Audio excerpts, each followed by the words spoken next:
प्यारे बच्चों, good morning. मैं हूं अनुराग सक्सेना और स्वागत है आप सभी का हमारे यूट्यूब चैनल शिक्षा संस्कार में। आज हम आपको प्रतिशत चैप्टर के अंतर्गत चुनाव पर आधारित प्रश्न हल करवाएंगे। हमारा पहला प्रश्न है, एक चुनाव में दो उम्मीदवार थे। मान लीजिए एक ए था, एक उम्मीदवार बी था। जीतने वाले उम्मीदवार को कुल मतों का 65% मत प्राप्त हुआ। जो जीतने वाला है उसे 65% मत प्राप्त हुए। तो बच्चों हारने वाले को कितने प्राप्त होंगे? 35%, क्योंकि 100 में से 65 को घटाएंगे तो 35 आ जाएगा। और वह 900 मतों से विजयी हुआ। जो ए है वो 65% मत प्राप्त करता है और 900 मतों से विजयी रहता है। और इन दोनों में डिफरेंस बच्चों कितने का है? तो वो है 30% का। और जो मतों का अंतर है वो 900 का है। पूछ रहा है कुल मतदाताओं की संख्या ज्ञात करो। मान लीजिए कुल मतदाता x है, तो x का 30% बराबर होगा 900 के, क्योंकि 30% का दोनों के बीच में डिफरेंस है। और तो फिर x बराबर 900 बटे 30 गुणा 100, तो 30 दिया 90, x बराबर 3000। मतदाताओं की संख्या बराबर होगी बच्चों 3000। हमारा अगला प्रश्न है, एक चुनाव में 20% मत अवैध घोषित हो गए। ए और बी दो उम्मीदवार थे। ए और बी दो उम्मीदवार थे। 20% मत अवैध घोषित हो गए।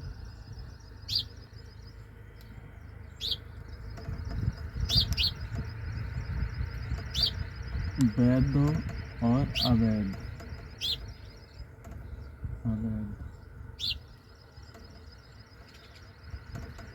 अवैध 20%, तो वैध मत हो जाएंगे बच्चों 80%। ए और बी दो उम्मीदवार थे।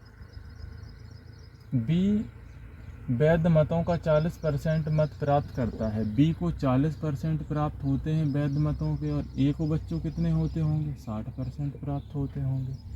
और वह 1600 मतों से पराजित हो गया। बी 1600 मतों से पराजित हो गया। इन दोनों में बेटा डिफरेंस कितने का है बच्चों? 20% का। तो वैध मत हम मान लेते हैं x है।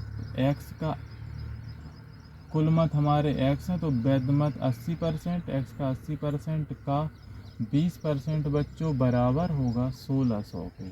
तो यहाँ से x बराबर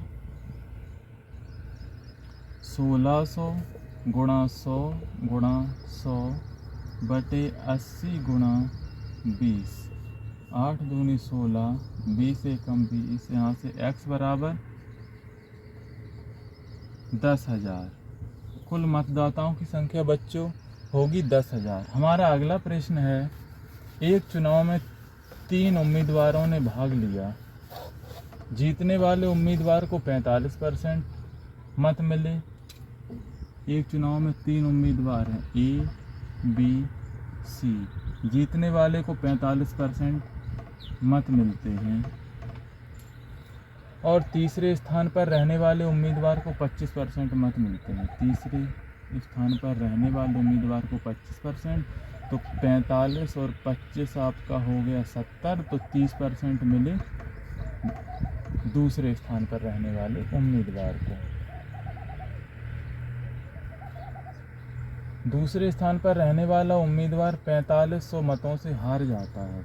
बच्चों दूसरे स्थान पर रहने वाले और पहले स्थान वाले उम्मीदवार में 15% का अंतर है। तो यहाँ से कुल मतदाताओं की संख्या हम x मान लेते हैं। x का 15% बराबर होगा 4500 के, क्योंकि इसका जो प्रतिशत का डिफरेंस है वो 15% का है और मतों का डिफरेंस है वो 4500 का है। तो ये हो जाएगा x का 15% हो जाएगा 4500 के बराबर। x बराबर हो जाएगा 4500 गुणा 100 बटे 15। 15 तिया 45। x बराबर